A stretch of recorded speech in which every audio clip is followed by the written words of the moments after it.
Hello everyone, welcome to ambition law institute. I am Aastha Singh और हम लेकर आ गए हैं अपनी वीडियो लीगल मैगजिम्स की। तो देख लेते हैं कि आज के वीडियो में हम कौन कौन से मैगजिम्स जो हैं वो डिस्कस करने वाले हैं। So the maxims that we will be discussing in our today's video are going to be bona vacantia and the caveat venditor. तो हम जानेंगे कि ये दोनों मैगजिम्स का लिटरल मीनिंग क्या होता है और कौन सी सिचुएशंस में इन मैगजिम्स को यूज करा जाता है। So the first maxim that we are discussing is bona वैकेंटिया।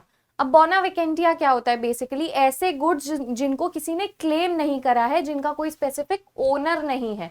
तो आप इसको सिंपल टर्म्स में कैसे समझ सकते हैं? फॉर एग्जाम्पल, कोई एक अबैंडन्ड लैंड है जो कई सालों से ऐसे ही अबैंडन्ड पड़ा हुआ है और कोई भी ऐसा इंडिविजुअल नहीं है जो आकर के ये क्लेम कर रहा है कि ये लैंड उसका है, या फिर कोई ऐसा इंडिविजुअल नहीं है जो आकर के ये कह रहा है कि मैं उस लैंड का ओनर हूं। तो वो क्या है? वो किसी तरह के गुड्स हो गए जो कि अबैंडन पड़े हुए हैं, अनक्लेम्ड हैं। So this is what this maxim is all about, that the goods without an owner. आपको क्या याद रखनी है चीज यहाँ पर? दैट इसका कोई ओनर नहीं है।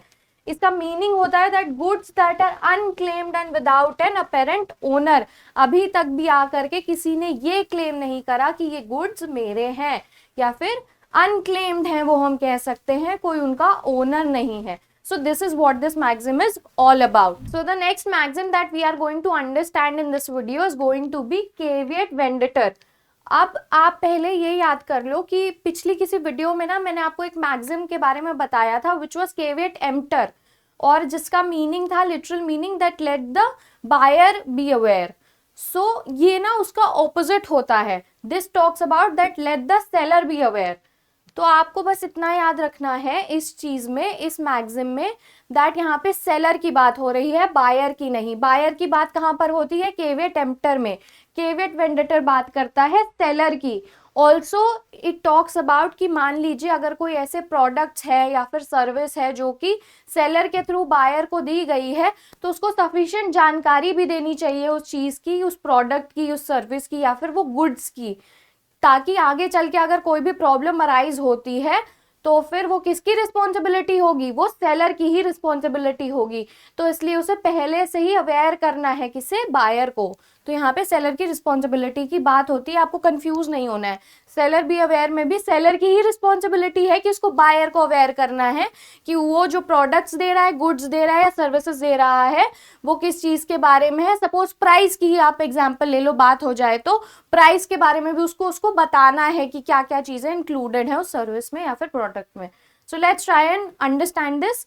हम इसे एक बार पढ़ लेते हैं। Caveat venditor is a Latin term meaning let the seller be aware, as I have told you, in contrast to the more widely known saying caveat emptor, जो कि मैंने अभी अभी आपको बताया। caveat emptor का मीनिंग क्या होता है? let the buyer be aware. Next is the principle of caveat venditor cautious the seller. तो आपको ये बात यहाँ पे बहुत अच्छे से याद रखनी है कि किसकी बात हो रही है? यहाँ पे सेलर की बात हो रही है। Seller is responsible. क्या है? सेलर रिस्पॉन्सिबल है for any problem that the buyer might encounter with a service और प्रोडक्ट। कि सेलर के द्वारा दी गई कोई भी सर्विस या फिर प्रोडक्ट में अगर कोई कमी आती है या फिर कोई प्रॉब्लम अराइज होती है तो वो किसकी रिस्पॉन्सिबिलिटी है? सेलर की ही रिस्पॉन्सिबिलिटी है। So this is what this maxim is all about. Okay everyone, so that's it for our today's video, and I really hope that this video was informative for you. For more such videos, do not forget to follow Ambition Law Institute. Thank you so much for watching.